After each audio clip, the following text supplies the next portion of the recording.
क्या चैप्टर 2 और चैप्टर 3 साथ साथ हो गया है? पक्की बात है? आप लोग वाकई पढ़ना शुरू हो गए? अल्लाह खैर करे। मुझे खदशा है कि अगर आप ऐसे ही पढ़ते रहे तो कहीं तैयारी ना हो जाए आपकी बहुत अच्छी।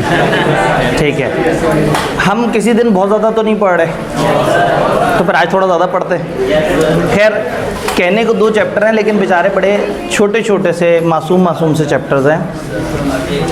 अच्छा, आज डे एंड पे थोड़ा सा हमने ख्याल करना है, एक प्रोटोकॉल फॉलो करना है। दरमियान में कोशिश करेंगे कि आज हमारे फोल्डिंग चेयर्स हों, तो जो लोग दरमियान में आके बैठ रहे हों उनसे एंड पे हम रिक्वेस्ट करेंगे कि वो जल्दी से सबसे पहले उठें, अपनी कुर्सी फोल्ड करके और बाहर की तरफ चले जाएं।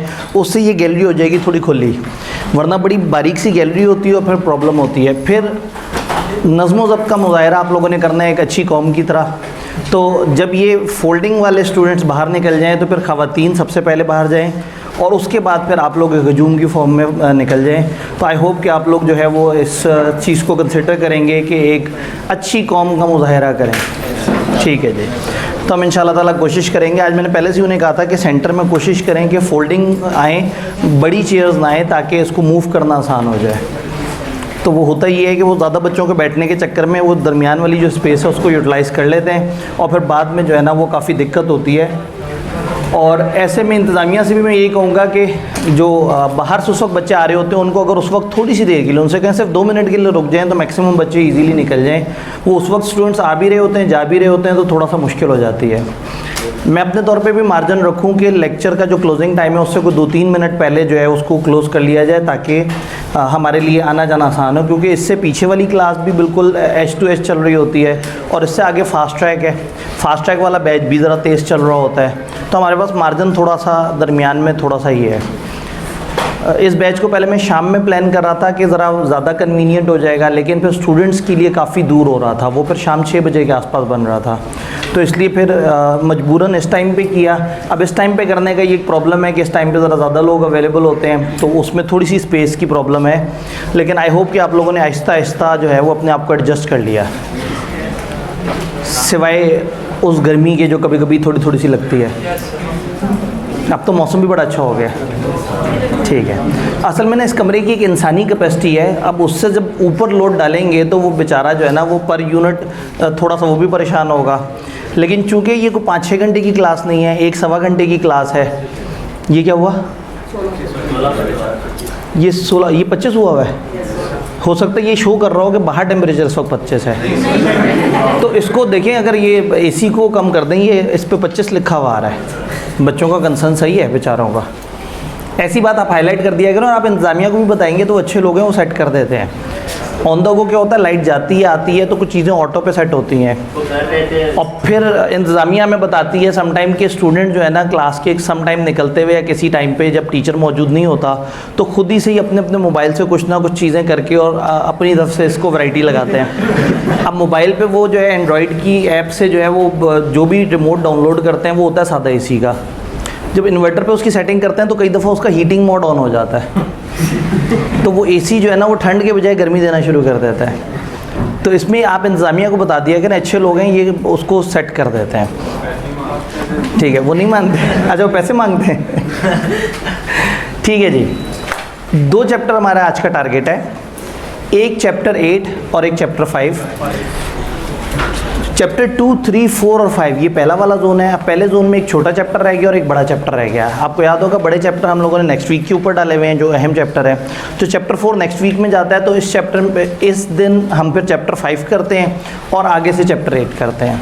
अब इसमें मेरी कोशिश ये होगी कि जो थोड़ा सा कम टेक्निकल चैप्टर है हम उसको पहले डिस्कस कर लें और बाद में हम टेक्निकल चैप्टर की तरफ जाएँ। तो चैप्टर नंबर 8 की बात करते हैं। चैप्टर 8 का नाम है कॉसाई कॉन्ट्रैक्ट। असल में इसका ये नाम नहीं है, असल में इसका बहुत लंबा सा नाम है, certain relation resembling those created by contract. लेकिन अगर मैं इसको आसान नाम देना चाहूँ इस चैप्टर को तो इसका नाम है कॉसाई कॉन्ट्रैक्ट। इसका एक दूसरा नाम भी होता है कंस्ट्रक्टिव कॉन्ट्रैक्ट। अब अभी तक हम समझते आ रहे हैं कि एक ऑफ़र होती है, एक एक्सेप्टेंस होती है, कंसिडरेशन होती है, फ़लाना रूल होता है, फ़लाना रूल होता है। ये बड़े यूनिक किस्म के कॉन्ट्रैक्ट हैं जिनका मैं जिक्र करने लगा हूँ, जो कॉसाई कॉन्ट्रैक्ट हैं या कंस्ट्रक्टिव कॉन्ट्रैक्ट्स हैं। इन कॉन्ट्रैक्ट के बारे में एक फ़िल्मी सा जुमला है जो बड़े आराम जिससे ये कॉन्ट्रैक्ट जहन में रह जाते हैं। हम कहते हैं ये कॉन्ट्रैक्ट होते नहीं हैं, हो जाते हैं। तो अगर कभी भी भूल जाए जहन में कि ये किस किस्म के कॉन्ट्रैक्ट हैं, तो ये कॉन्ट्रैक्ट होते नहीं हैं, हो जाते हैं, किए नहीं जाते, बन जाते हैं। यानी आपने कभी भी कोशिश नहीं की होती ये वाले कॉन्ट्रैक्ट्स बनाने की, लेकिन सम टाइम लॉ को लगता है कि थोड़ा सा मुसावात बरकरार रखने के लिए, किसी के साथ नाइंसाफ़ी ना हो जाए, तो वो दो बंदों के दरमियान किसी ताल्लुक़ को खुद ही से कॉन्ट्रैक्ट की शक्ल दे देते हैं। ये वो कॉन्ट्रैक्ट हैं जो बाय लॉ खुद ब खुद बन जाते हैं।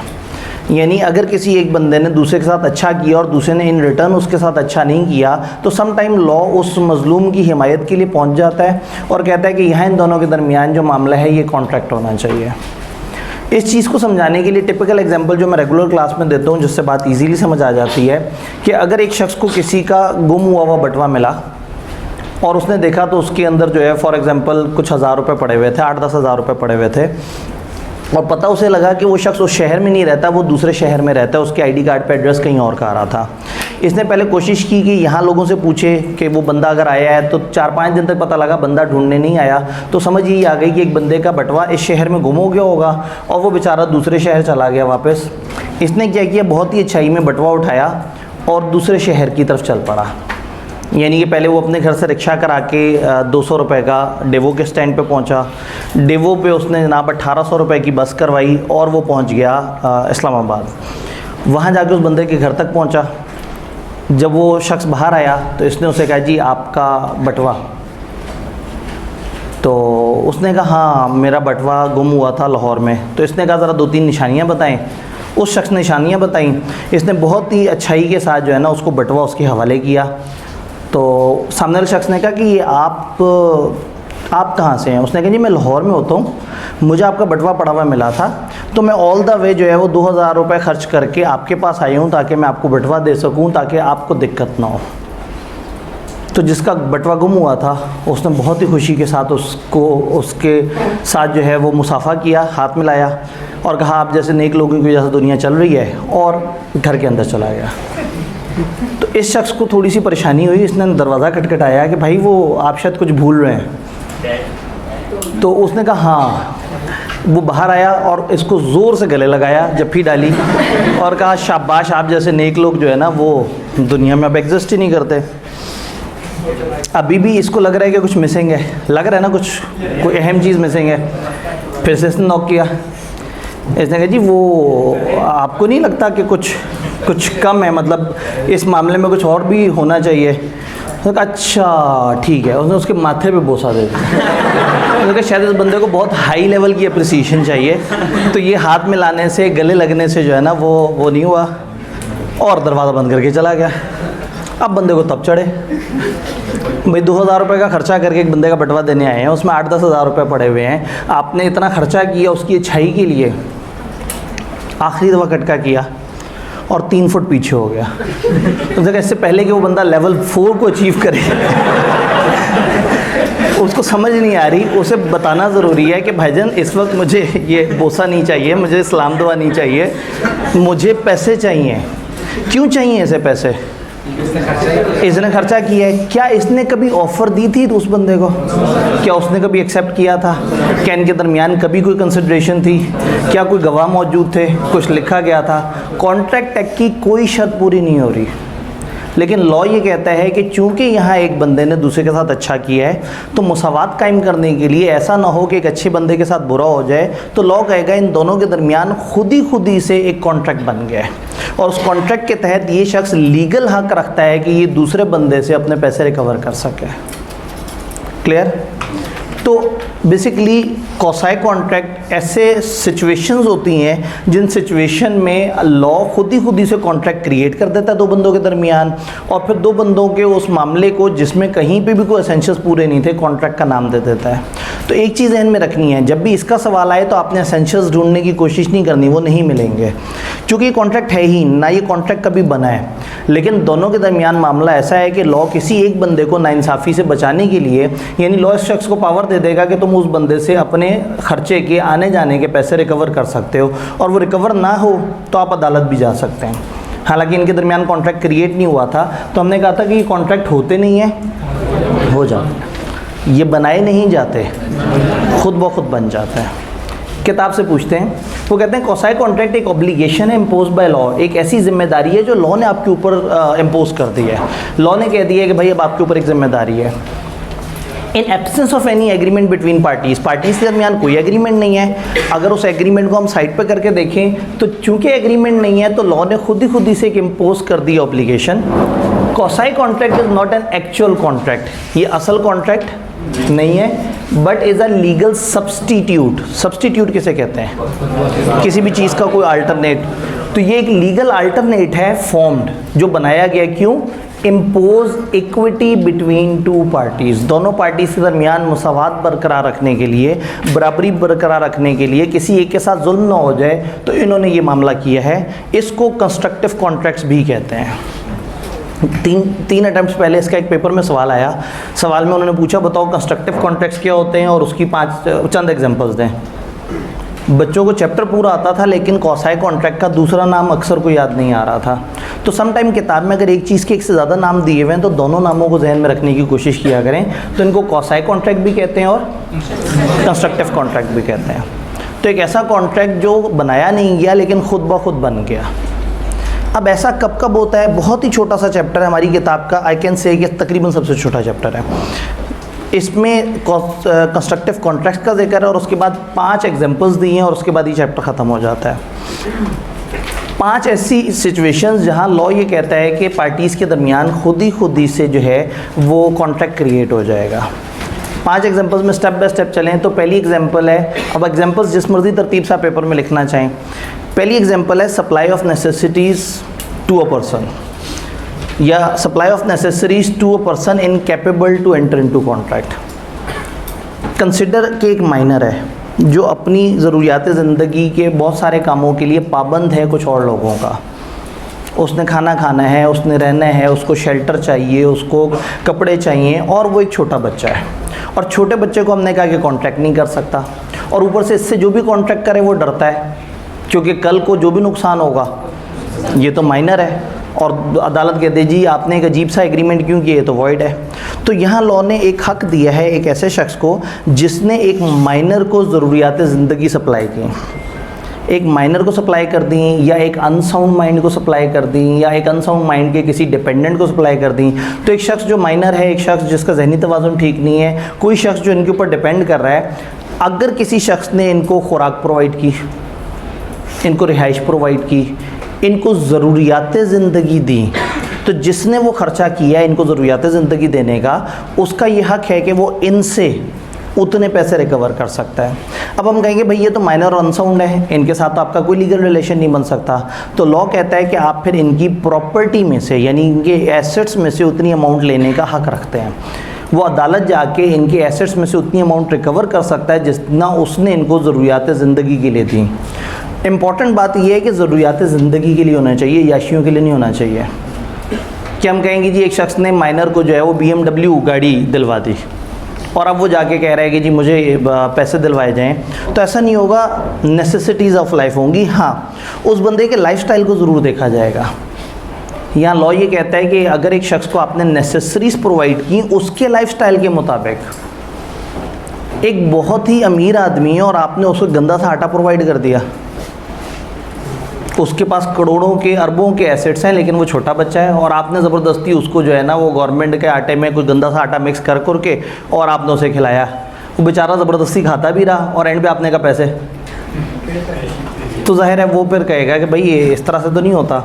तो एक शख्स की ज़रूरियात ज़िंदगी के हिसाब से, उसके लाइफस्टाइल के हिसाब से जब आप उसको चीज़ें प्रोवाइड करेंगे तो आपका हक़ है कि उन चीज़ों पे ख़र्चा हुआ एक्चुअल पैसा आप रिकवर कर सकते हैं। अब अगर एक चीज़ है 2000 की और आपने 3000 की ख़रीद के उसको दे दी तो 3000 रिकवर नहीं कर सकते, आप 2000 ही रिकवर करेंगे। तो लॉ ये कह रहा है कि जालिम के साथ भी जुल्म ना हो, मज़लूम के साथ भी जुल्म ना हो, उस बच्चे के साथ भी जुल्म नहीं होना चाहिए, और ये जो बेचारा केयर टेकर है इसके साथ भी जुल्म ना हो।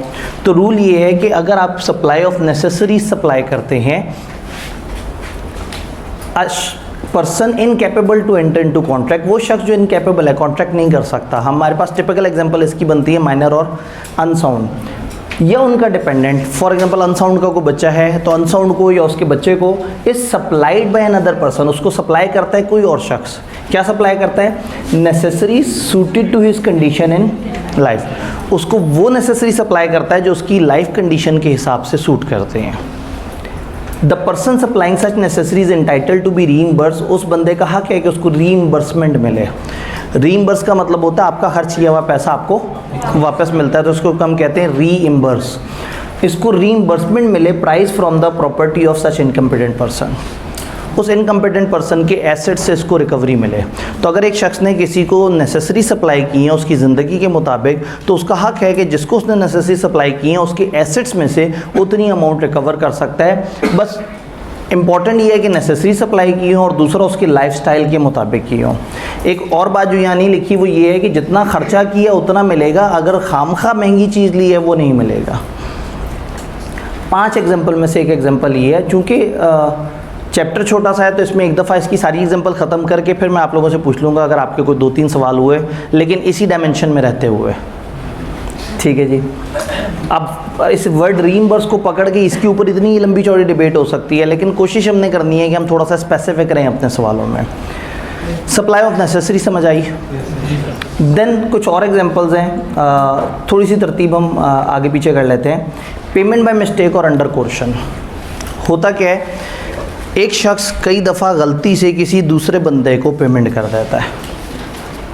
पेमेंट उसने उसे नहीं करनी होती, गलती से कर देता है। एक शख्स को आपने एक दोस्त को समझाया कि जाओ और तुमने जाके ना बिज़नेस लॉ में एडमिशन लेना है SBI में। बंदे को समझा के भेजा, उसको नहीं पता था कि कॉलेज कहाँ है। आपने कहा ऐसे करके यूँ मुड़ोगे, यूँ करोगे, वहाँ कॉर्नर पे एक बिल्डिंग होगी, वहाँ अंदर जाना। कुछ लोग अंदर फ्रंट ऑफिस में बैठे होंगे, उनसे पूछना, वो बताएंगे कि फ़ीस वाले कहाँ हैं। बस वो फ़ीस वाले भाई को आपने इतनी इंस्टॉलमेंट दे के आ जानी है। बच्चा आया और गलती से वो गलत कॉर्नर समझ बैठा और किसी दूसरे कॉलेज में पैसे जमा करा दिया और जाके वो पैसे जमा करा के रसीद लेके वापस चला गया। जब असल बच्चे को आपको रसीद मिली, आपने कहा ये क्या किया है? असल वाले कॉलेज में जाना था, यानी कि मैंने तो पेमेंट SBI में करनी थी, ये तुम किस जगह पेमेंट कराए हो? अब अगर आपने चाहते हुए नहीं, गलती से किसी और को पेमेंट कर दी है, तो आपका ये राइट है कि आप वो रसीद लेके जाएं उस इदारे के पास और उनसे कहें ये पेमेंट गलती से हुई है और मुझे मेरी अमाउंट वापस चाहिए। तो वो कहेंगे जी आपका हमारे साथ तो कोई कॉन्ट्रैक्ट ही नहीं है, ना आपने कभी हमें ऑफ़र दी थी, ना हमारी कोई एक्सेप्टेंस थी, ना आप हमारे ऊपर लीगल केस कर सकते हैं, आपका हमसे ताल्लुक़ ही कोई नहीं। तो आप कहेंगे है ताल्लुक़, कानून ने बनाया ताल्लुक़, कौसाई कॉन्ट्रैक्ट्स ने बनाया है। कौसाई कॉन्ट्रैक्ट ये कहते हैं कि अगर एक बंदा गलती से किसी को पेमेंट कर दे तो उसका हक है कि वो उस बंदे से पेमेंट रिकवर कर सकता है। अगर दूसरा बंदा पेमेंट ना दे तो उसके खिलाफ लीगल कार्रवाई कर सकता है। तो बाय मिस्टेक अगर किसी को पेमेंट कर दी, बैंकिंग में अक्सर होता है, ऑनलाइन ट्रांजैक्शन में होता है, कई दफ़ा लोग अकाउंट नंबर गलत दे देते हैं, कई दफ़ा डिपॉजिट स्लिप पे कुछ ना कुछ आगे पीछे हो जाता है। तो अगर एक बंदे से दूसरे बंदे को गलती से पेमेंट चली गई है तो वो हक रखता है कि वो उस बंदे से पेमेंट वापस ले ले। एक तो गलती होता है, सम टाइम कोर्शन से पेमेंट हो जाती है। कोर्शन का मतलब है कोई ज़ोर ज़बरदस्ती हुई, किसी ने गन पॉइंट पे आपसे पैसे ले लिए। एक डाकू आया, उसने गन पॉइंट पे आपसे 2000 रुपया ले लिया। फिर कल को अदालत में मामला पेश हुआ और वो डाकू पकड़ा गया, तो आप जाके कहेंगे कि जी इसने मेरे 2000 देने हैं। तो हो सकता है वो डाकू कहे भाई मेरा इसके साथ कोई कॉन्ट्रैक्ट नहीं है, ना कोई ऑफ़र थी, ना कोई एक्सेप्टेंस थी। अगर साबित हो जाए कि वो बंदा ज़ोर ज़बरदस्ती से, कोर्जन से आपसे पैसे लेके गया है, तो आपका हक बनता है कि आप वो पैसे उससे रिकवर कर सकते हैं, हालांकि आपका उसके साथ कोई कॉन्ट्रैक्ट नहीं है।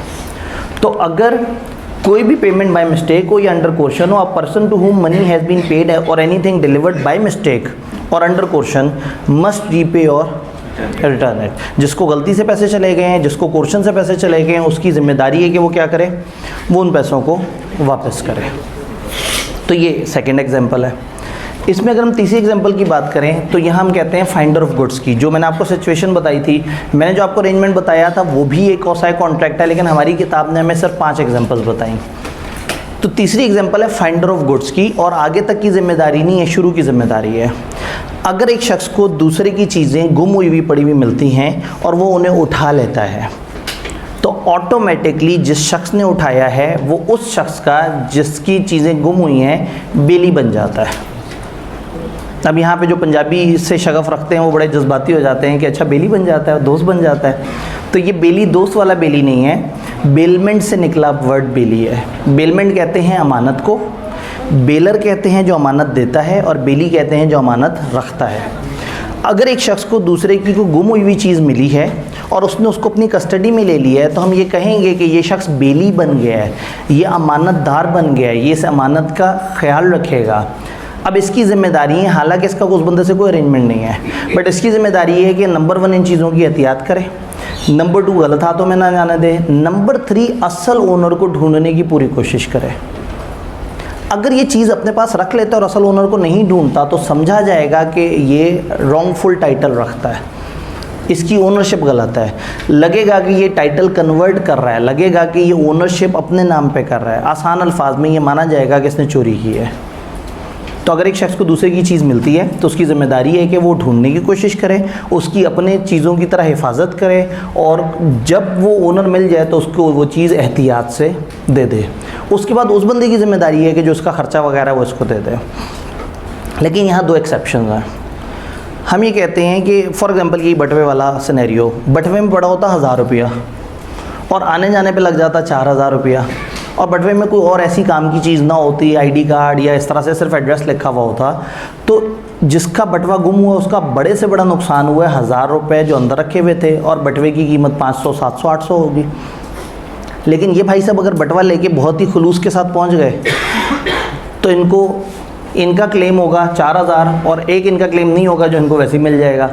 तो कहने का मतलब है कि 4000 रुपये वो क्यों देगा, यानी उसे बटवा देगा, वो कहेगा बहुत शुक्रिया, कहेगा इस बटवे में से मुझे 4000 दें, तो वो 1000 बटवे में से निकाल के देगा, 3000 घर से ला के देगा और कहेगा आइंदा ऐसा बटवा मिले ना कभी मत छोड़ के आना उस बंदे के जिसमें पैसे इतने कम हो। तो कहने का मतलब है कि उससे आने वाला फ़ायदा उतना नहीं था। तो लॉ ने एक इजाज़त दे दी। वो कहते हैं कि अगर आपको कोई गुमी हुई चीज़ मिली, आप असल ओनर को ढूंढने की हल्की फुल्की कोशिश करते, नहीं मिलता, लेकिन आपको पता लग जाता है कि असल ओनर को ढूंढने के ऊपर खर्चा लगेगा और असल ओनर तक पहुंचने का खर्चा या असल ओनर को चीज़ हैंडओवर करने का खर्चा अगर उस चीज़ की मालियत के 2/3 से ज़्यादा हो, 2/3 से ज़्यादा हो, 66.67% से ज़्यादा हो, उस चीज़ की मालियत के 2/3 से ज़्यादा अगर आपका खर्चा लग जाए उसे ढूंढने में, तो लॉ ने आपको इजाज़त देती है कि आप मत ढूंढें उसे, आप वो चीज़ बेच के इस्तेमाल कर सकते हैं, यानी उसके पैसे यूज़ कर सकते हैं। लेकिन अगेन मतलब ऐसा ना हो कि आप कहें कि वो रावलपिंडी में है लेकिन मैं बिज़नेस क्लास की फ़्लाइट करा के वहाँ जाऊँगा उसको बटवा देने के लिए, फिर आपने खर्चा एस्टिमेट किया, आपने कहा हाँ अब ये 2/3 से ज़्यादा हो गया, अब नहीं बनता।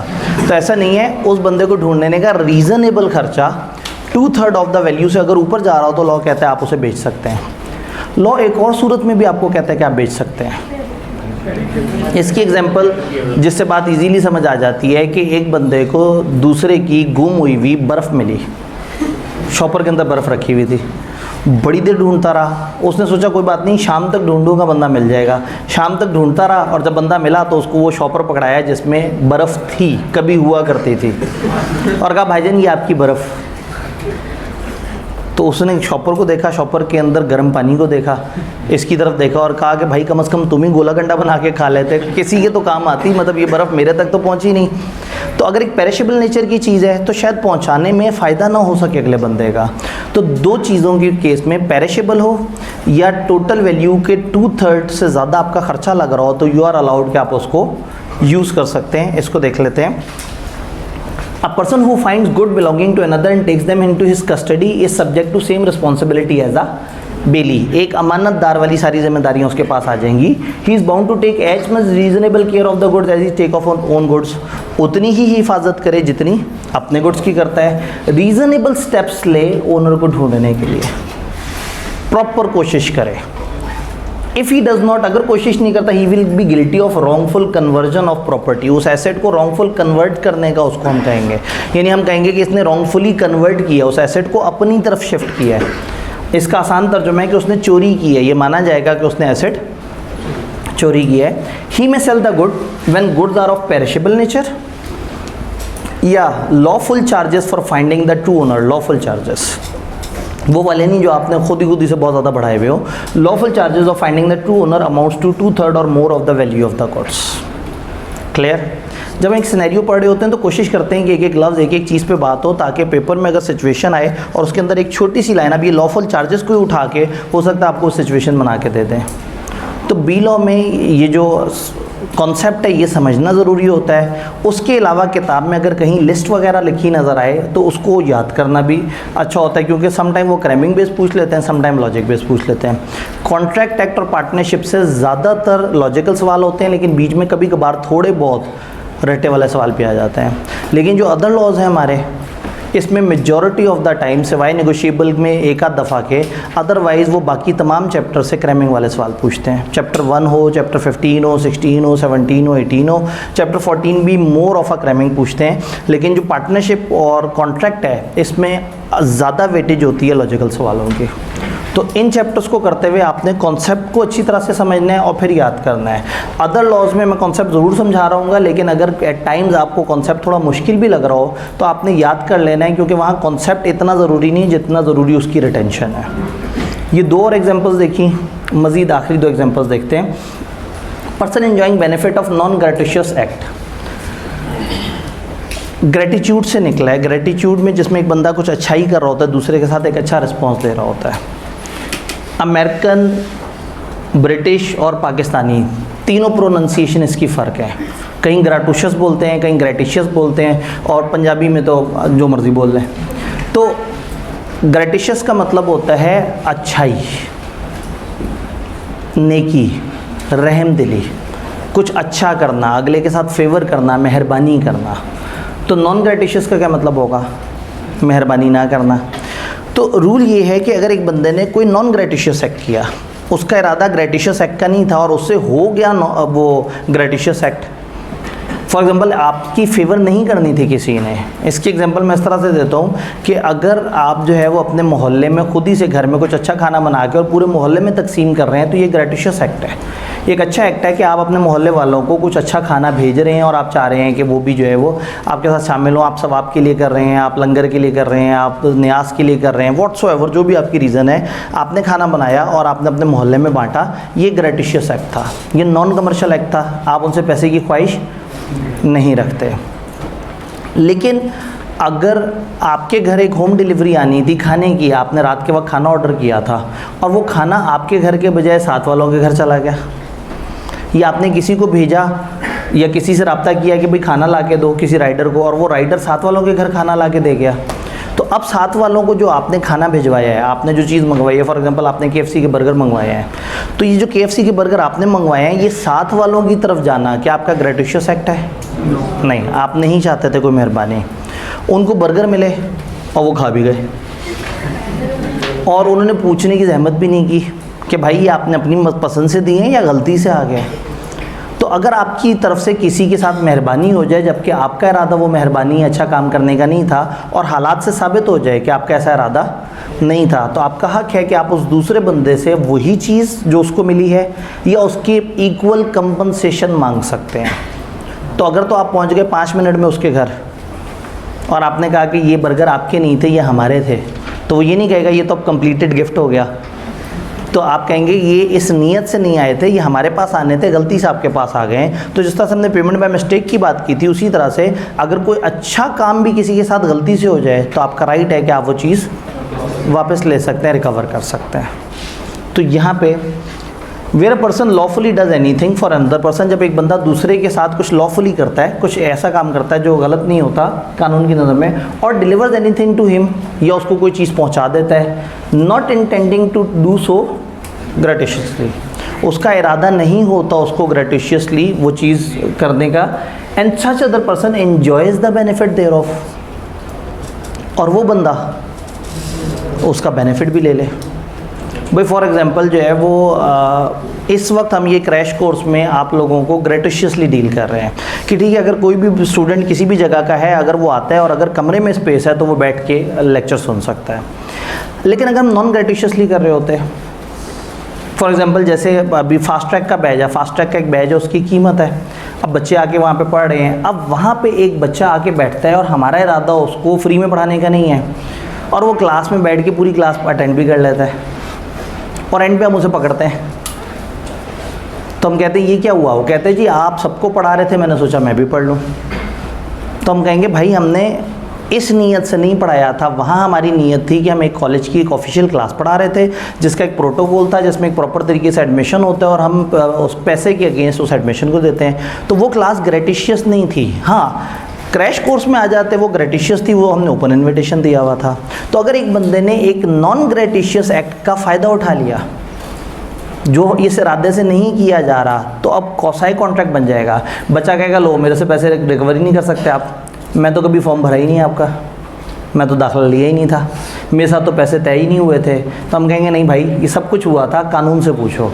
कानून ये कहता है कि अगर आप हमसे एक फ़ायदा उठा गए जबकि हमने आपको फ़ायदा देने की ख्वाहिश नहीं की थी, तो ये फ़ायदा आप हमें वापस करें।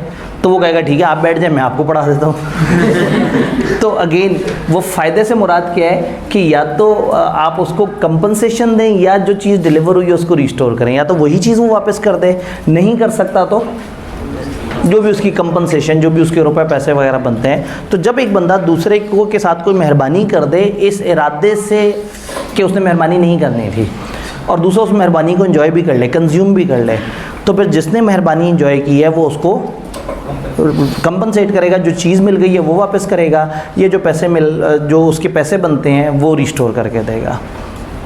ये बात समझ आ रही है? तकरीबन वैसे ही है। पेमेंट बाय मिस्टेक में गलती से पेमेंट हो जाती थी, इसमें ना चाहते हुए किसी के साथ अच्छाई हो जाती है। कमर्शियल दुनिया जालिम दुनिया है, वो कह देते हैं ठीक है जिसने ना चाहते हुए अच्छाई की तो बेसिकली उसकी कमर्शियल नीयत थी, अब उसको पैसे मिलने चाहिए। आखिरी एग्जांपल की तरफ आते हैं, payment by interested person. Interested person उस शख्स को कहते हैं जिसका कोई ताल्लुक़ होता है किसी ख़ास पेमेंट में, किसी पेमेंट के होने ना होने से उसको फ़र्क पड़ता है। तो अगर एक शख्स इंटरेस्टेड पर्सन है और वो एक चीज़ की पेमेंट कर देता है तो उसका हक़ है कि वो दूसरे बंदे से वो चीज़ रिकवर कर ले। फॉर एग्ज़ाम्पल सेशन एंड के करीब है, क्रैश कोर्स चल रहा है, यहाँ पे बच्चे पढ़ रहे हैं, 3-4 दिन हो गए हैं और सबको समझ आ रहा है कि ये गेम ऑन हो गई है। अब मेरे अंदर जो एक नया माहौल बन गया ना, ये जो मैं अचानक से जागा हूँ, अगर मैं 10-11 दिन ऐसे ही जागा रहा तो मैंने पेपर पास कर लेना है। अब बच्चा बड़ा जोश में है, सारा कुछ है, बच्चा बड़ा अमीर कबीर है और वो कह रहा है कि ये बड़ा अच्छा काम हो गया कि क्रैश कोर्स चल रहा है। अचानक से बाहर पुलिस वाले आते हैं, वो कहते हैं जी आपके मालिक के मकान ने कहा है, इस बिल्डिंग के मालिक ने, कि आपने 2 महीने से किराया नहीं दिया और किराया देना आपकी ज़िम्मेदारी है। अगर आप किराया नहीं देते तो बस अगले 1 घंटे में आपके कॉलेज को हम सील कर देंगे, सारे बच्चों को निकाल देंगे यहाँ से बाहर और आप यहाँ कॉलेज में फिर पढ़ा नहीं सकेंगे क्योंकि आपने किराया नहीं दिया। हाँ, अगर आप किराया दे दें दोनों तो ठीक है, फिर आप इस बिल्डिंग में रहते रहें, आप बच्चों को पढ़ाते रहें। अब किराया नहीं दिया हमने, पढ़ रहे हैं आप, हमारे किराया ना देने से आपका नुकसान हो रहा है क्योंकि आपके अंदर 6 महीने में पहली दफ़ा तो वो इंसान जागा था जो पढ़ने के बारे में सोच रहा है। तो आप कह रहे हैं यार मेरी किस्मत ही ख़राब है, मैंने इधर पढ़ने का इरादा किया है तो पता लगा आदि साहब ने किराया नहीं दिया। आपने अच्छाई में वो किराया दे दिया, आपने कहा सर आप अभी चिंता मत करें, आप पढ़ाएं, कोई बात नहीं, अगले सेशन से थोड़े बहुत पैसे शैसे आएँ, कोई बात नहीं, उसको इकट्ठे करके दे दीजिएगा। ज़ाहिर है आप अब सारा काम ही फ्री कर रहे हैं तो खर्चा ही होना है ना आपका, को ख्याल करें, पहले किराया दे दिया करें, फिर ये मुफ्त वाले काम किया करें। बच्चे ने दे दिए पैसे मालिक मकान को, तो अब ये बच्चा हक रखता है कि हमसे वो रिकवर कर सके। क्यों? इस पेमेंट के होने ना होने से उस बच्चे को फ़र्क पड़ रहा था, उसकी पढ़ाई मुतासिर हो रही थी, उसका जो एक सिलेबस कवरेज है वो ख़राब हो रही थी। तो इस वक्त इस पेमेंट के होने से उस बंदे ने अपने इंटरेस्ट को महफूज किया है। यानी ऐसा नहीं है कि उसको बहुत ज़्यादा हम पे तरस आया, उसको अपनी लगन थी कि आज मैं पढ़ना शुरू हो गया हूँ तो ऐसा ना हो कि पढ़ाई टूट जाए, उसने जनाब 2 महीने का किराया दे दिया। तो अब ऐसे में वो 2 महीने का किराया हमसे रिकवर करने का हक़ रखता है। ये तो हो गया वो बच्चा। फॉर एग्ज़ाम्पल वो बच्चा नहीं है, हमारे पड़ोस से साथ वाले एक घर में कोई रहता हो और वो देखे और उसको आके दुख हो के यार कितनी अजीब सी बात है, इल्मी इदारा है, पैसे दे नहीं पा रहे, वो आके हमारे हिस्से के पैसे दे दें। इंटरेस्टिंग बात है कि उनके साथ कौसाई कॉन्ट्रैक्ट नहीं बना क्योंकि उन्होंने हमारे हिस्से की पेमेंट तो कर दी है, एक लीगल पेमेंट जो हमें करनी चाहिए थी वो उन्होंने कर दी है, लेकिन वो इंटरेस्टेड नहीं थे। अगर वो इंटरेस्टेड नहीं थे तो उनका लीगल हक नहीं है। उन्होंने अच्छाई की हमारे साथ, हम अगर बदले में अच्छाई करेंगे तो हम पैसे दे देंगे, नहीं अच्छाई करेंगे तो हम कहेंगे भाई आपने क्यों दिए पैसे। तो अगर एक शख्स इंटरेस्टेड हो किसी पेमेंट में और वो लॉफुल पेमेंट किसी और की बनती है और दूसरे बंदे के ब्याह पे ये बंदा पेमेंट कर दे, तो इसका हक है कि दूसरे बंदे से रिकवर करे। इसकी कॉमन बेस्ट एग्जांपल यही होती है कि एक लैंडलॉर्ड है जिसकी आप बिल्डिंग में किराए पे रहते हैं और उसका फॉर एग्जांपल कोई टैक्स का बिल आ जाता है या कोई प्रॉपर्टी टैक्स वगैरह का चालान आ जाता है और चालान में लिखा होता है कि अगर ये चालान पे ना हुआ तो 2 दिन में इस घर को तमाम लोगों से खाली करा लेंगे। अब आप किराए पे रह रहे हैं, आपने अपने किराए भी पूरे दिए हुए हैं, लेकिन मालिक के मकान की पेमेंट ना करने की वजह से उसको भी नुकसान होगा लेकिन आपको भी नुकसान हो जाएगा। अब आप अपने आप को उस घर से निकलने से बचने के लिए पेमेंट दे रहे हैं, तो आपका हक है कि वो पेमेंट आप मालिक के मकान से जाके कह सकते हैं कि भाई ये पेमेंट मैंने आपके बिहाफ पे की है, मुझे आपसे ये पेमेंट रिकवर करनी है। क्लियर? तो इसमें इसको हम कहते हैं कि अगर एक शख्स ने, इंटरेस्टेड पर्सन ने एक ऐसी पेमेंट कर दी जो लॉफुली किसी और ने करनी थी और इसने कर दी जो इंटरेस्टेड पर्सन है, तो ये रिकवर कर सकता है। Person who is interested in payment of money, किसी पेमेंट ऑफ मनी में जो शख्स इंटरेस्टेड है, which another is bound by law, जो कोई और बाउंड था कि उसने करनी थी, is entitled to be reimburse by the other, उसका हक है कि वो दूसरे से रिकवर कर सके, लेकिन बाउंड बाय लॉ होना चाहिए। पता लगे कि आप का मालिक मकान है, कोई आके आपको बिला वजह कह देता है कि तुम्हारे मालिक मकान ने 2 लाख रुपए देने थे, अब तुम दे दो नहीं तो मैं तुम्हें घर से निकाल दूंगा। अब ये उसकी लेजिटिमेट पेमेंट नहीं है, ये बंदा एवं ही आके क्लेम कर रहा है। आप खामखा 2 लाख ऐसे दे दें और बाद में मालिक मकान गए, भाई वो तो मेरी पेमेंट बनती नहीं थी, आपने क्यों पैसे दे दिए। तो हम बात कर रहे हैं लॉफुल पेमेंट की, तो गवर्नमेंट का कोई चालान हो, गवर्नमेंट के कोई ड्यूज़ हो, कोई अदालत की तरफ से कोई ड्यूज़ वगैरह का नोटिफिकेशन आया हो, तो अगर एक बंदे ने दूसरे को पैसे दे दिए किसी जेन्युइन चीज़ के जो उसकी ज़िम्मेदारी थी, तो ये शख्स हक रखता है कि उससे रिकवर कर ले, प्रोवाइडेड कि वो कौन हो, इंटरेस्टेड पर्सन हो। इंटरेस्टेड पर्सन होना यहाँ पे ज़रूरी है। पेपर में इस वाले पॉइंट के ऊपर 3-4 दफ़ा उन्होंने सवाल बनाए हैं और वो ज़्यादातर क्या होता है कि आप सिचुएशन देख के अंदाज़ा लगाते हैं कि क्या उस बंदे का उस पेमेंट में कोई ताल्लुक़ था या नहीं था।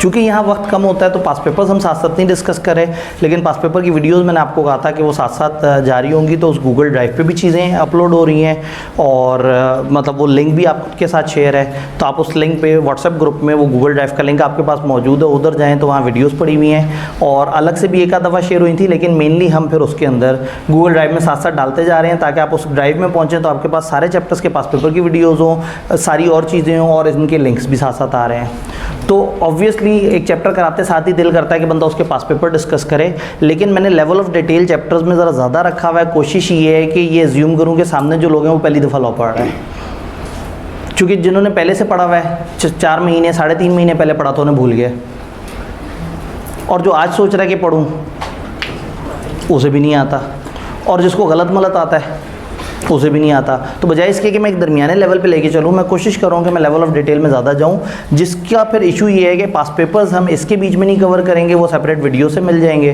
तो उससे ये होगा कि हमारा वो टाइम सेव हो जाएगा और हम हर चैप्टर को उसका प्रॉपर टाइम दे सकेंगे। तो घबराए तो नहीं बैठे।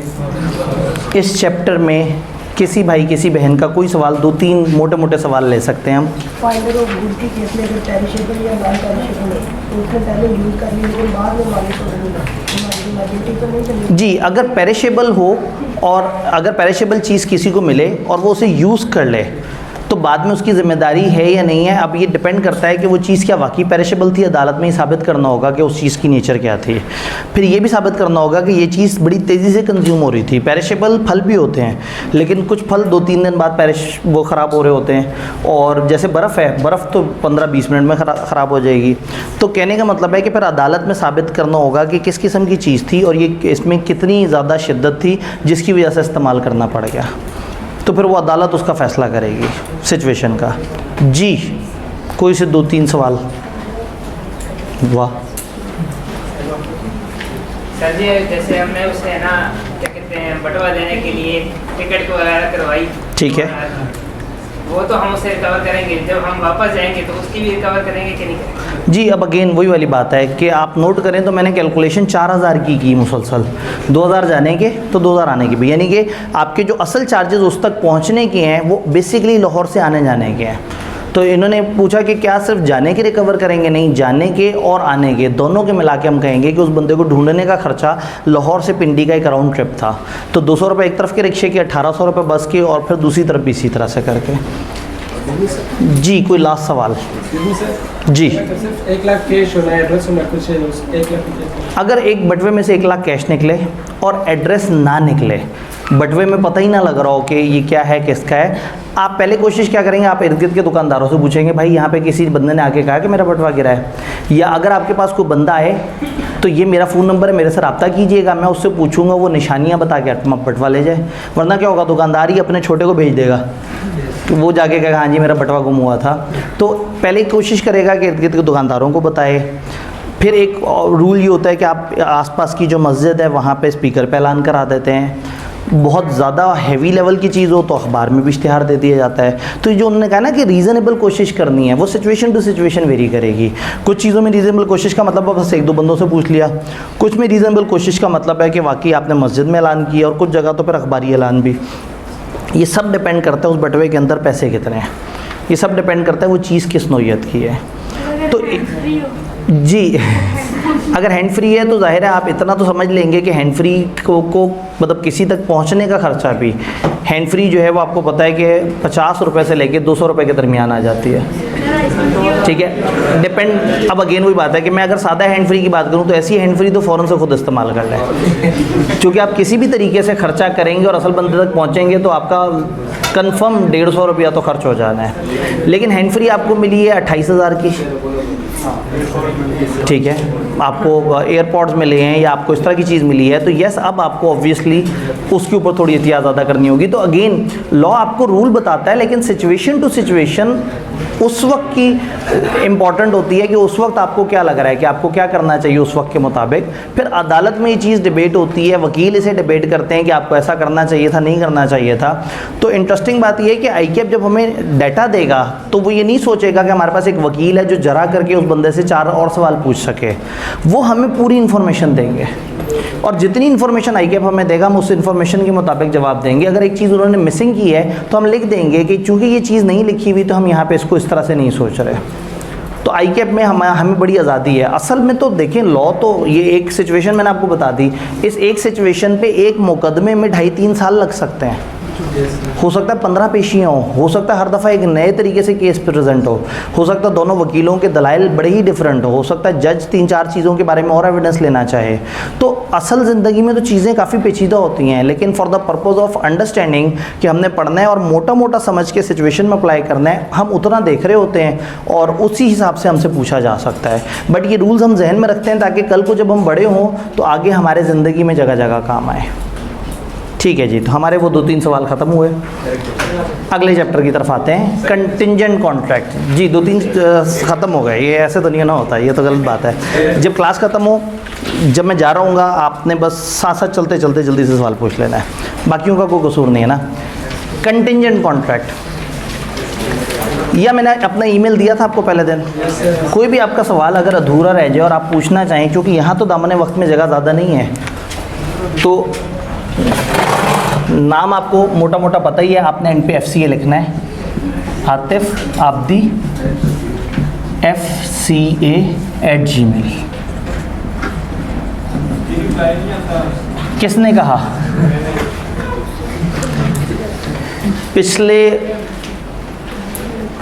3 साल में कोई ऐसी मेल अभी तक नहीं है। रात 3 बजे तक की सारी मेल्स रिप्लाइड है, मेरा इनबॉक्स 0 है रात 3 बजे। हाँ, अगर आपने इस वक्त थोड़ी देर पहले मेल की है तो ज़ाहिर है मैंने नहीं देखा होगा। अगर आपने मेल मेरे उस अकाउंट में कर दी है जो बेचारा चोरी हो गया, मेरा एक अकाउंट हैक हो गया था, तो उसमें शायद ऐसा मसला हो। इस पे इस वक्त करंटली मैं डेली बेसिस पे कम से कम 4 से 5 दफ़ा इसे देख रहा हूँ और साथ साथ रिप्लाई कर रहा हूँ। तो आपको बता रहा हूँ कि रात 3 बजे तक की सारी मेल मेरी तरफ से सब रिप्लाइड है। हाँ, फ़र्ज़ करें आप में से किसी की मेल आई कि सर ज़रा मैनेजमेंट से रिक्वेस्ट करें कि सर ये चीज़ इस तरह से कर दें, तो उस मेल का जवाब मैंने आपको नहीं देना। वो मेल मैंने कहाँ भेजनी है? मैनेजमेंट के पास भेजनी है। उनसे कहना है कि देखें ये बच्चा इस चीज़ में अटक रहा है, इसमें ये प्रॉब्लम आ रहा है, आपके साथ कुछ कर सकते हैं। तो आप इंशाल्लाह मेल करें, हम जवाब देने वाले बनेंगे, आप मेल करने वाले बने इंशाल्लाह। और कहेंगे तो मैं यहाँ ऑनलाइन आपको चेक भी करा दूंगा कि इनबॉक्स 0 हुआ है। हाँ, जो मैं नहीं देख पाता मैं उसका कभी दावा नहीं करता। मैं व्हाट्सएप नहीं देख सकता, मैंने कभी क्लेम नहीं किया कि मैं व्हाट्सएप देखूंगा। व्हाट्सएप पे मेरे पास 5000 के करीब अनरीड चैट्स हैं, मैं वो नहीं देख सकता। तो जो मैं देख सकता हूँ, मैं इसीलिए ऑफिशियली आपको ईमेल एड्रेस दिया है। तो किसी का कोई सवाल अगर रह जाए, पेंडिंग हो, तो आप यहाँ पे पूछें।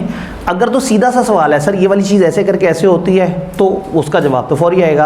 अब अगर आपने फॉर एग्जांपल बताया कि सर ये पिछले 3 साल से मेरा ये स्टेटस है, इस तरह से ऐसे ऐसे हो रहा है, मैं लाइफ में मेडिकल करना चाहता था, घर वालों ने सीए में भेज दिया, ऐसे हुआ वैसे हुआ।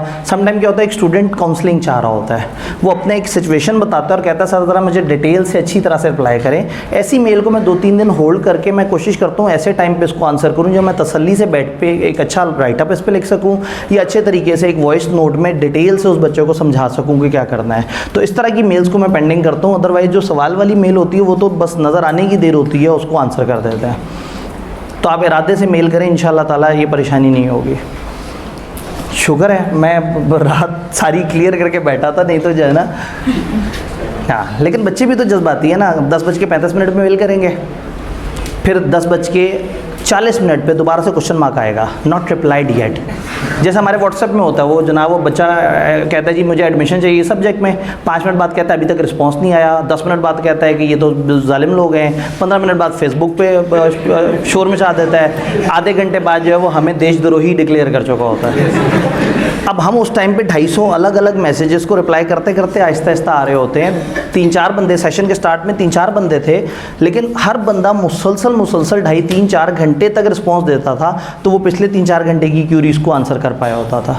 तो थोड़ा थोड़ा सा ना आप लोगों को भी मैं कहूँगा कि आप सीए की फील्ड में हैं तो पेशेंस बड़ी ज़रूरी है। असल में आप लोगों को आदत है, दोस्त को मैसेज किया, उसने 2 सेकंड बाद रिप्लाई कर दिया। जो लोग ज़िंदगी में जिनके पास बहुत ज़्यादा टाइम होता है वो यकीनन ऐसा करते हैं, लेकिन when you deal with professionals, जब आप कहीं किसी इदारे से डील करें तो थोड़ा सा जहन में रखें, मोड ऑफ़ कम्युनिकेशन है ना। जब आपने एक मोड यूज़ किया है तो फिर उस मोड का ज़रा आप थोड़ा सा ख्याल करें कि आप अगले से भी एक्सपेक्ट करें कि वो उस मोड के अंदर ही आपको जवाब देगा अपने रीज़नेबल टाइम में। रात तो बहुत ऐसा होता है, रात 2 बजे मैसेज आते हैं हमारे नंबर पे और सुबह तक बच्चे ने कह दिया होता है कि जी अजीब कॉलेज है, रिप्लाई ही नहीं करता। बच्चा तो 24/7 एक्सपेक्ट कर रहा है कि उसको, असल में उसे रात रिप्लाई कर भी दें तो एडमिशन देने के लिए दिन में कहीं ना कहीं पूरा सेटअप मौजूद होगा, तो उसके सारे प्रोसेस होंगे। तो बस थोड़ा सा इसमें दिल बड़ा करना है। मेल आप बेशक रात में कर दें, कोई बात नहीं है। अगर वो आपकी मेल मैंने रात में देख ली तो मैं रात में रिप्लाई कर दूंगा। आपको अक्सर मेरी मेल की रिप्लाई रात 3 बजे 2:30 बजे इस तरह के टाइम पे आ रहे होंगे। आप करने वाले बने। चैप्टर की तरफ चलते हैं। तो कहने का मतलब है कि फिर हमारे जो इंडिविजुअल सवाल अगर आपके को और बीच में मिस हो रहे हैं तो आप यहाँ कर दें। इसकी नेचर, क्रैश कोर्स की नेचर थोड़ी ऐसी है कि हमने कम टाइम में ज़्यादा पढ़ना है और हमारा बड़ा मकसद है सिलेबस कवरेज और थोड़ा सा अंडरस्टैंडिंग में हम साथ साथ करें। मैं कोशिश करूँगा मैं लेक्चर के बीच में इंटीग्रेट कर दूँ सारी चीज़ें। फिर भी कोई सवाल हो तो मैं बीच में ऑप्शन देता हूँ। फिर भी कोई सवाल हो आप इनफरादी मुझे ईमेल कर दें तो किसी क्लास में कोई बच्चा हंसेगा भी नहीं आपके सवाल पे। खामोशी से मेरे पास सवाल आएगा, मैं खामोशी से उसको जवाब दे दूँगा। डन। हम लोगों ने एक चैप्टर को कवर किया। अब एक ख़ास तरह का चैप्टर है कंटिंजेंट कॉन्ट्रैक्ट्स। हमने ये पढ़ा था कि ऑफ़र में कंडीशन हो सकती हैं, एक ऑफ़र में कंडीशंस हो सकती हैं। सम टाइम कॉन्ट्रैक्ट का होना या ना होना भी कंडीशन पे डिपेंड कर सकता है। दिस कैन हैपन कि आप एक कॉन्ट्रैक्ट कर रहे हैं लेकिन कॉन्ट्रैक्ट करते वक्त आपको अभी क्लैरिटी नहीं है, तो रादर देन आप कॉन्ट्रैक्ट ही ना करें, या रादर देन आप कॉन्ट्रैक्ट कर लें और बाद में पछताते फिर रहे हो कि मैंने ये इस तरह से क्यों सोचा। आप करते हैं कंटिंजेंट कॉन्ट्रैक्ट। फॉर एग्जांपल एक बंदे के पास जो है वो एक सामान आना है 20 तारीख को और उसको 10 तारीख को एक शख्स आया, उसका बायर आया, उसने कहा जी मैंने आपसे वो सामान ख़रीदना है, आप मुझे बेचेंगे। तो अगर ये कह दे कि हाँ जी मैं आपको 20 तारीख को सामान बेचूंगा और कल को 20 को सामान ना आया तो वो बंदा तो उसके पीछे होगा कि तुमने मेरे साथ झूठ बोला है। तो असूलन इस बंदे को चाहिए कि कहे कि हाँ भाई अगर 20 तारीख को मेरे पास सामान आ गया, अगर मेरे पास सामान आ गया तो मैं सामान आपको दे दूँगा।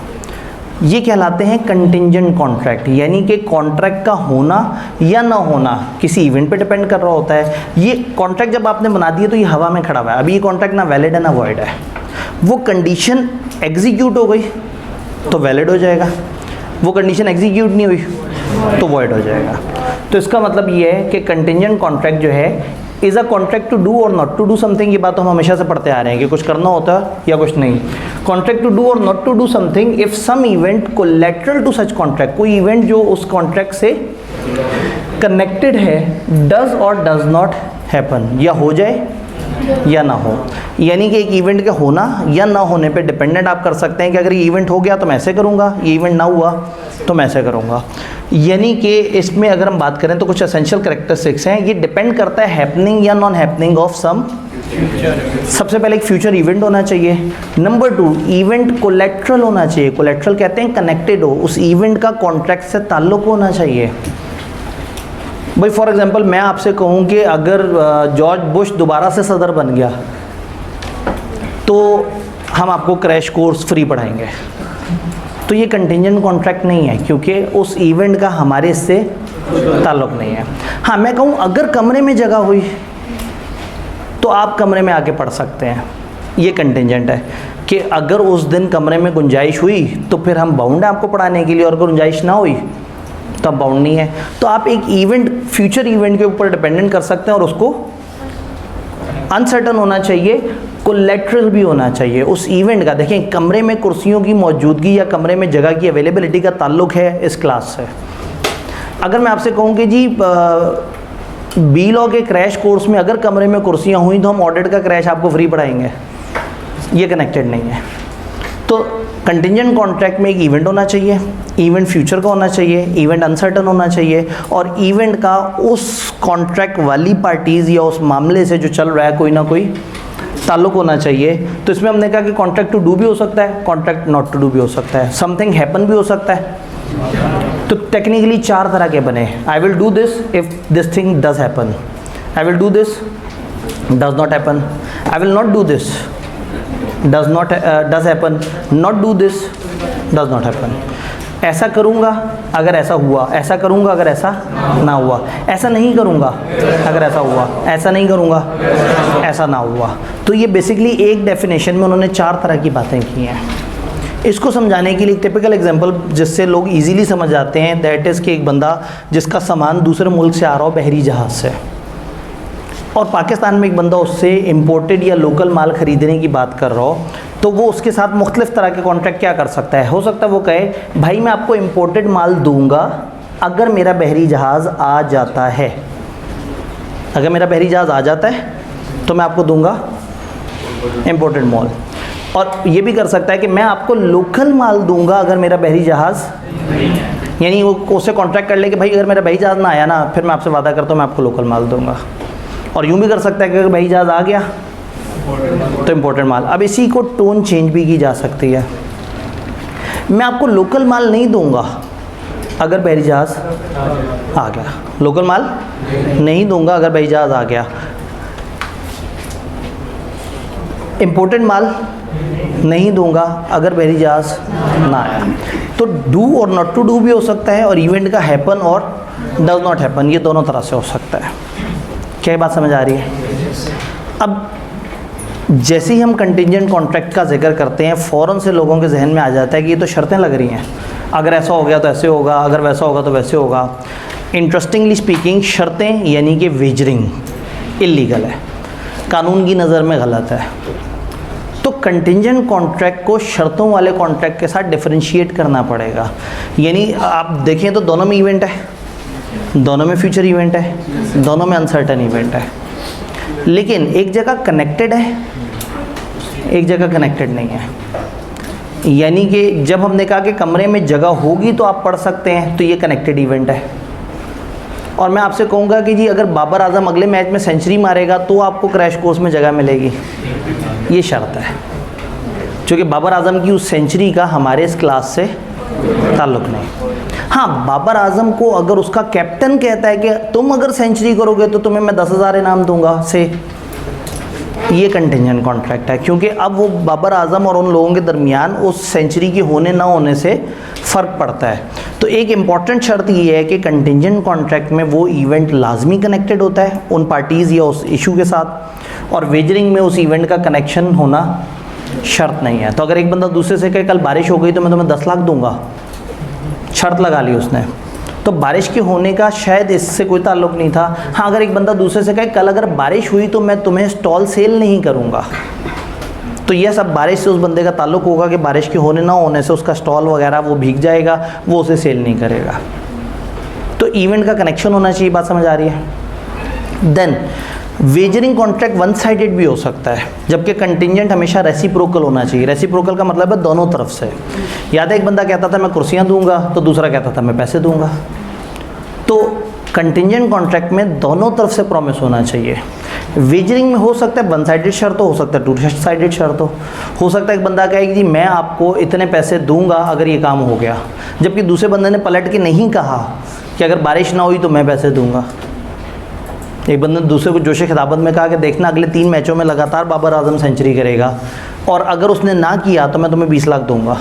लेकिन दूसरे ने जज्बाती होकर नहीं कहा कि अगर ऐसा हो गया तो ऐसा मैं भी तुम्हें पैसे दूंगा। तो शर्त वन साइडेड भी हो सकती है, टू साइडेड भी हो सकती है। Contingent contract. तीसरी एक अहम शर्त है जिसकी लैंग्वेज थोड़ी सी पेचीदा है। कंटिंजेंट कॉन्ट्रैक्ट में जो इवेंट है वो कनेक्टेड होता है, वो बाहर होता है, इन दो बंदों से बाहर होता है, जबकि वेजरिंग में वो कोई एक कंसिडरेशन हो सकती है। थोड़ा सा इसे समझना पड़ेगा, मैं ज़रा बोर्ड पर समझाने की कोशिश करता हूँ। इस पॉइंट पे लोग कई दफ़ा कंफ्यूज होते हैं। ए और बी, ए ने बी से कहा कि भाई मैं आपको 10,000 यूनिट्स बेचूंगा फलाना चीज़ के और आप मुझे दोगे 2 लाख रुपए। मैं आपको 10 लाख यूनिट बेचूंगा अगर आप दोगे मुझे 2 लाख रुपए। 10,000 दूंगा अगर तुम 2 लाख दोगे, तो सुनने में तो ये भी कंटिंजेंट लग रहा है, लेकिन ऐसा नहीं है। ये इवेंट नहीं है, ये कह रहा है तुम कंसिडरेशन मुझे ये दोगे और मैं तुम्हें कंसिडरेशन 10,000 यूनिट्स दूंगा। तो इस वक्त इन दोनों के दरमियान कंसिडरेशन की बात हो रही है, किसी एक्सटर्नल इवेंट की बात नहीं हो रही। लेकिन अगर ये कहता है कि मैं आपको 10,000 यूनिट दूंगा 2 लाख रुपए लेके, अगर मेरा बहरी जहाज़ आ गया, बहरी जहाज़, अगर बहरी जहाज़ आ गया तो मैं आपको 10,000 यूनिट दूंगा और आप मुझे देंगे, यानी कॉन्ट्रैक्ट है 2 लाख रुपए देने का 10,000 यूनिट्स के एवज। एक बंदे की कंसिडरेशन है 10,000 और दूसरे की 2 लाख। इवेंट सिर्फ कोलेट्रल है, सिर्फ उस इवेंट पे ये कॉन्ट्रैक्ट डिपेंडेंट है, लेकिन event is not the contract. लेकिन अगर ए ने बी से कहा कि तुम अगर मुझे 2 लाख, ये बी ने ए से कहा कि मैं आपको 2 लाख दे दूंगा अगर बारिश हो गई,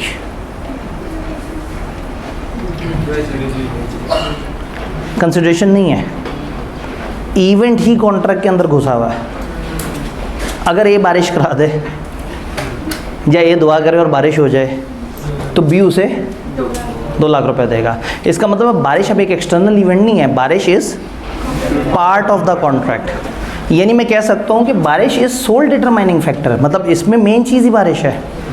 जबकि वहाँ बहरी जहाज़ मेन चीज़ नहीं था, मेन चीज़ थी 10,000 यूनिट्स 2 लाख और इवेंट था सिर्फ कोलेट्रल, सिर्फ कनेक्टेड था।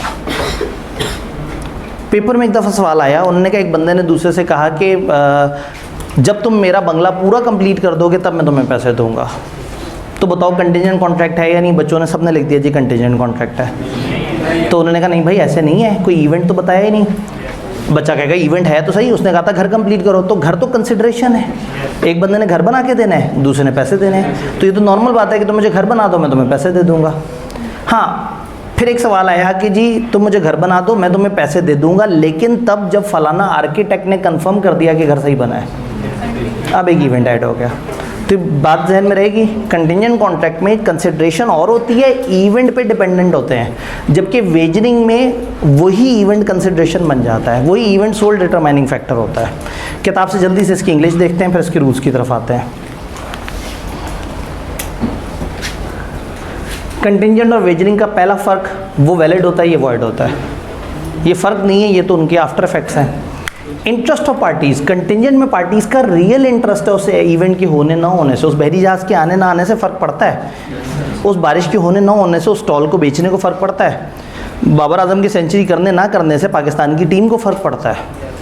लेकिन यहाँ उस इवेंट के होने ना होने से, यहाँ कमरे में बैठे हुए हमें बाबर आजम की सेंचुरी करने से कमर्शियली कारोबारी तौर पे कोई फ़र्क नहीं पड़ता। तो पार्टीज़ का यहाँ कोई इंटरेस्ट नहीं है एक्सेप्ट फॉर विनिंग और लूजिंग द अमाउंट। हमारा वाहिद इंटरेस्ट ये कि पैसे लगे हुए हैं। तो वेजरिंग में इंटरेस्ट नहीं होता, जबकि कंटिंजेंट में उस पार्टीज़ का उस इवेंट में रियल इंटरेस्ट होता है। अनसर्टन इवेंट, वहाँ फ्यूचर अनसर्टन इवेंट सिर्फ कनेक्टेड है, मेन चीज़ नहीं है। और यहाँ uncertain event is sole determining factor, कि एक तरफ से बारिश हो रही है और एक तरफ से पैसे आ रहे हैं। जबकि कंटिजेंट में था एक तरफ से यूनिट्स आ रहे थे, एक तरफ से पैसे आ रहे थे, और एक इवेंट था दूर दराज का, बारिश या बहरी जहाज़ या व्हाट्सएवर। तो कंटिजेंट में ये पॉइंट समझ आ रहा है, कंटिजेंट में इवेंट सिर्फ कनेक्टेड होता है, जबकि वेजरिंग में इवेंट ही मेन गेम होता है। इवेंट है तो सब कुछ है। तीसरी चीज़, यहाँ रेसिप्रोकल प्रोमिसेस होते हैं। रेसिप्रोकल प्रॉमिस के बदले प्रॉमिस, दोनों तरफ से प्रॉमिस, यानी कि कंटिजेंट कॉन्ट्रैक्ट में हमेशा दोनों तरफ से प्रॉमिस होगा। एक बंदा यूनिट्स देने का वादा कर रहा है और एक बंदा पैसे देने का वादा कर रहा है। यहाँ पे रेसिप्रोकल हो भी सकता है, नहीं भी, शर्त टू साइडेड भी हो सकती है, वन साइडेड भी। तो शर्त मना है, शर्त में पार्टीज इंटरेस्टेड नहीं होती, शर्त में वही मेन इवेंट ही होता है, और शर्त जो है उसमें वन साइडेड टू साइडेड दोनों हो सकता है। कंटिजेंट वैलिड है, कंटिजेंट में रियल इंटरेस्ट होता है, इवेंट सिर्फ कनेक्टेड होता है, मेन चीज़ नहीं होता, और इसमें रेसिप्रोकल प्रॉमिस होते हैं। तो ये दोनों में फ़र्क है। यहाँ पे मैं थोड़ा सा रुक के एक दफ़ा आपसे पूछूंगा, अभी तक जो डिस्कशन हुई है उसमें कोई कन्फ्यूजन? सारी चीज़ें क्लियर हैं? पक्का? रूल्स की तरफ चलते हैं। कुछ रूल्स किताब ने बताए, जिसमें से तकरीबन 5 रूल्स तो बहुत ही बेसिक हैं, सिर्फ आखिरी रूल के अंदर थोड़ी सी हमारी डिबेट होती है। 5 तो बहुत ही आसान से रूल्स हैं। पहली एक बात जो कि वहाँ पे 5वें रूल के तौर पे है, अगर कंटिजेंट कॉन्ट्रैक्ट किसी इम्पॉसिबल इवेंट के ऊपर हो, एक बंदे ने दूसरे से कहा कि अगर ऐसा हो जाए, जबकि वो इवेंट पहले से ही इम्पॉसिबल हो, तो अगर एक इवेंट इम्पॉसिबल है तो उसके ऊपर अगर आप डिपेंड करता हुआ कंटिजेंट कॉन्ट्रैक्ट बनाएंगे तो वो गलत होगा। फॉर एग्जांपल, एक बंदे को पता है कि उसका बहरी जहाज़ जो है वो साल पहले डूब चुका है, और बेचारा बड़े गम में बैठा हुआ है, और अक्सर लोगों से जा के कॉन्ट्रैक्ट करता फिरता है कि अगर मेरा बहरी जहाज़ आ गया तो मैं तुम्हें इतना माल सप्लाई करूँगा। तो वो बहरी जहाज़ नहीं आना बेचारे ने कभी, वो डूब चुका हुआ है, ये एक इम्पॉसिबल इवेंट हो चुका हुआ है। तो अगर एक शख्स किसी के साथ इम्पॉसिबल इवेंट के ऊपर कंटिजेंट कॉन्ट्रैक्ट करने की कोशिश करेगा, तो कॉन्ट्रैक्ट तो दूर की बात, ये एग्रीमेंट ही वॉइड है। कॉन्ट्रैक्ट तब बनेगा ना जब एग्रीमेंट ठीक होगा, ये एग्रीमेंट ही गलत है। तो an agreement to contingent on impossible event, वो एग्रीमेंट गलत है, ना वो एग्रीमेंट बन सकता है, ना उसकी बेस पे कॉन्ट्रैक्ट बन सकता है। तो एक तो ये रूल है। इम्पॉसिबिलिटी का पार्टीज़ को पता है या नहीं पता? अगर एक ऐसा एग्रीमेंट बना है जो इम्पॉसिबल है, तो वो है ही गलत, वो कानूनी तौर पे लागू हो ही नहीं सकता। तो इम्पॉसिबल इवेंट के ऊपर कंटिजेंट कॉन्ट्रैक्ट जो है वो हमेशा गलत होगा। अब 4 और रूल्स हैं बड़े सीधे सीधे से। एक बंदा कहता है कि जी मेरा बहरी जहाज़ अगर आ गया तो मैं आपको माल दूंगा। अब सवाल ये है कि कॉन्ट्रैक्ट वैलिड कब होगा, और सवाल ये है कि कॉन्ट्रैक्ट वॉइड कब होगा। बंदा कहता है अगर मेरा बहरी जहाज़ आ गया तो मैं तुम्हें माल दूंगा, तो ये किस दिन वैलिड है? जब वो बहरी जहाज़ आ जाए। ये वॉइड किस दिन है? जब नहीं आए। अब सवाल ये है कि ये जब नहीं आए कौन से टाइम को कहते हैं, यानी कौन से दिन वो कहेगा हाँ नहीं आया? जब वो डूब जाए। कहने का मतलब है जब आपने टाइम नहीं डिफाइन किया तो आप कहते हैं अगर ये इवेंट हो जाए तो उस इवेंट के होने का इंतज़ार करते हैं, जैसे ही होता है कॉन्ट्रैक्ट वैलिड हो जाता है। लेकिन जब आप कहते हैं कि ये इवेंट हो जाए तो ये वॉइड तब होगा जब वो इवेंट ना हो, यानी किसी वजह से वो इवेंट अगर इम्पॉसिबल हो जाए। आपने कहा मेरा बहरी जहाज़ अगर आ गया तो मैं तुम्हें माल दूंगा, बहरी जहाज़ डूब गया, तो जैसे ही वो डूबा इवेंट इम्पॉसिबल हो गया तो कॉन्ट्रैक्ट वॉइड हो जाएगा। तो ये कॉन्ट्रैक्ट वैलिड होगा जब बहरी जहाज़ आ जाए, और वॉइड होगा अगर इम्पॉसिबल हो जाए। ये नहीं कहेंगे अगर ना आए तो फिर कब तक, टाइम तो नहीं बताया। इससे अगले लेवल पे आते हैं, बंदा टाइम बता देता है। वो कहता है अगर 10 दिन तक मेरा बहरी जहाज़ आ गया तो मैं आपको इम्पोर्टेड माल दूंगा। तब ये कॉन्ट्रैक्ट किस दिन वैलिड है? जब बहरी जहाज़ आए भी, और आए भी उन 10 दिनों के अंदर। ये वॉइड किस दिन है? या तो 10 दिन गुजर जाए और बहरी जहाज़ ना आए, या इन 10 दिनों में बहरी जहाज़ ही डूब जाए। तो ये basically 2 rules. Happening of uncertain future event, अगर happening of uncertain future event है तो हम देखते हैं कि कोई टाइम फिक्स हुआ है या नहीं हुआ। अगर कोई टाइम फिक्स नहीं है, जनरल है, तो जब इवेंट होगा तो कॉन्ट्रैक्ट एनफोर्सेबल हो जाएगा, और जब वो इवेंट इम्पॉसिबल हो जाएगा तो कॉन्ट्रैक्ट। ये रूल समझ आ रहा है? इसी में टाइम ऐड कर दें, बहरी जहाज़ 10 दिनों में आया तो फिर कब एनफोर्सेबल होगा? इफ़ इवेंट हैपन्स, उन 10 दिनों में अगर इवेंट हैपन हो जाए। दूसरी तरफ अगर टाइम एक्सपायर हो जाए 10 दिन गुजर जाएं तो वॉइड है, या इवेंट इम्पॉसिबल हो जाए उस टाइम से पहले पहले 10 दिनों में वो डूब जाए या 10 दिन गुजर जाएं, दोनों सूरतों में ये वॉइड हो जाएगा। बात समझ आई? अगले दो रूल इनके एग्जैक्टली ऑपोजिट है। ये है हैपनिंग ऑफ अनसर्टेन इवेंट, वो है यहाँ इफ इवेंट हैपन यहाँ लिखा था, यहाँ लिखा हुआ है। यहाँ इफ इवेंट बिकम इम्पॉसिबल इधर लिखा था, if event happen with in time fixed ये लिखा हुआ। ये वाली चीज़ जाहिर है जब आप नोट करेंगे तो सब कुछ उलट हो जाएगा ना। फिर भी देख लेते हैं ऐसे, बहरी जहाज़ नहीं आया, एक बंदे ने कहा मेरा बहरी जहाज़ नहीं आया तो मैं तुम्हें लोकल माल दूंगा। ये कॉन्ट्रैक्ट उस दिन वैलिड है जब बहरी जहाज़ ना आए। ये कौन सा दिन होता है? जब वो इम्पॉसिबल हो जाए। और अगर बहरी जहाज़ आ गया तो वॉइड हो जाएगा, क्योंकि उसने कहा था बहरी जहाज़ नहीं आएगा तो मैं तुम्हें लोकल माल दूंगा। आ गया तो ये कॉन्ट्रैक्ट वॉइड हो जाएगा। उसने कहा बहरी जहाज़ 10 दिन तक नहीं आया तो मैं तुम्हें लोकल माल दूंगा, तो किस दिन वैलिड होगा? 10 दिन गुजर जाएं और बहरी जहाज़ ना आए, या 10 दिनों में डूब जाए। और वॉइड कब होगा? अब वो 10 दिनों में वाकई आ जाए। तो कॉमन सेंस वाले रूल्स हैं, इनको कभी रट्टा मारने की कोशिश नहीं करनी। पेपर में सवाल है, थोड़ा सा सोच के खुद ही से लिख देना है कि इस चीज़ पे वैलिड होगा, इस चीज़ पे वॉइड होगा। इसको क्रैम नहीं करना। मैंने इसको टेबल बना के 2 अलग अलग पोर्शन में इसलिए डिफरेंशिएट कर दिया है कि आप उसको आराम से सेग्रीगेट कर सकें। अब चलते हैं हम सबसे तकलीफ दे रूल की तरफ। ये बात हमने of impossible event, such agreement are void whether impossibility of event is known और not to the parties of agreement at time. ये एग्रीमेंट ही वॉइड है, ये एग्रीमेंट वॉइड है। अब हम बात करते हैं फ्यूचर कंडक्ट की। सिर्फ एक सवाल ले लेते हैं जी, एक छोटा सा सवाल। पेपर में आप टेबल बना दें, कोई मसला नहीं। बात यह है कि आपको किसी भी तरह से डाटा प्रेजेंट करने में कोई दुश्वारी नहीं है। डेफिनेशन में सिर्फ हम पाबंद होते हैं किताब के अल्फाज के, अदरवाइज़ हम जो मर्ज़ी अल्फाज यूज़ करें, जो मर्ज़ी फॉर्मेट हो, कोई बुलेट्स बना के लिखना चाहे, कोई पैराग्राफ में लिखना चाहे, कोई टेबल बना के लिखना चाहे, आई के किसी चीज़ को माइंड नहीं करता। ये एफएससी का एग्जामिनर नहीं है, ये मैच्योर चार्टर्ड अकाउंटेंट्स हैं। उनको चाहिए कि आपने काम लिख दिया है, जो चीज़ चाहिए थी अगर वो लिख दी है तो आपका प्रेजेंटेशन जितना मर्ज़ी फ़र्क हो दूसरे से, अगर आपने उनके सारे फीचर्स पूरे कर दिए जो उन्हें चाहिए थे, ऑल ओके। वापस इधर आते हैं, future conduct of a person, एक बंदे का फ्यूचर कंडक्ट। हम कहते हैं कि contingent contract is dependent on a future action of a living person. हम कहते हैं अगर वो शख्स ऐसा कर दे तो फिर ये कॉन्ट्रैक्ट होगा। फॉर एग्ज़ाम्पल, आप कॉलेज से जाके कहें कि सर बार बार पढ़ाते हैं, जो नोट्स होते हैं बड़े मज़े मज़े के होते हैं, ये वाली किताब कहाँ से मिलेगी? उनका बुक शॉप से मिलेगी। तो उन्होंने कहा फ्री नहीं मिलेगी। बच्चे ने कहा, कॉलेज वालों ने कहा ठीक है एक काम कर लेते हैं, अगर आब्दी साहब क्लास में अनाउंस कर देंगे किताब फ्री है तो किताब मिल जाएगी फ्री।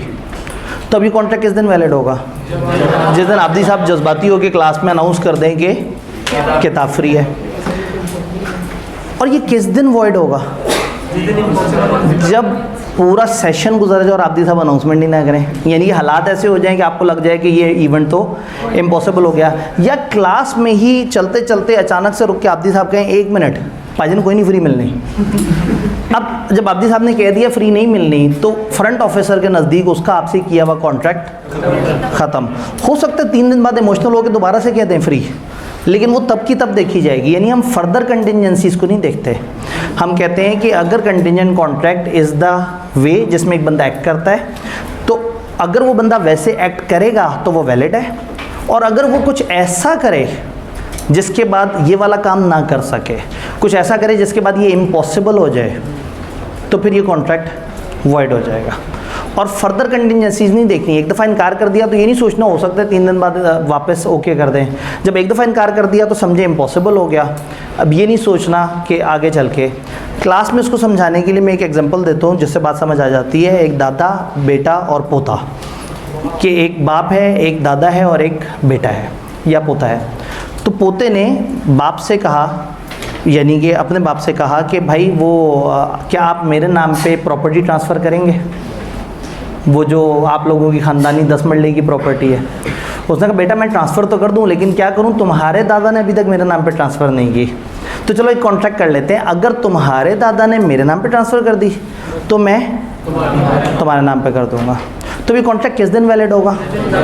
जब दादा ट्रांसफ़र कर देगा। ये तो आसान बात है। ये वॉइड किस दिन होगा? जब दादाजी कुछ ऐसा करें जिसके बाद वो इवेंट इम्पॉसिबल हो जाए।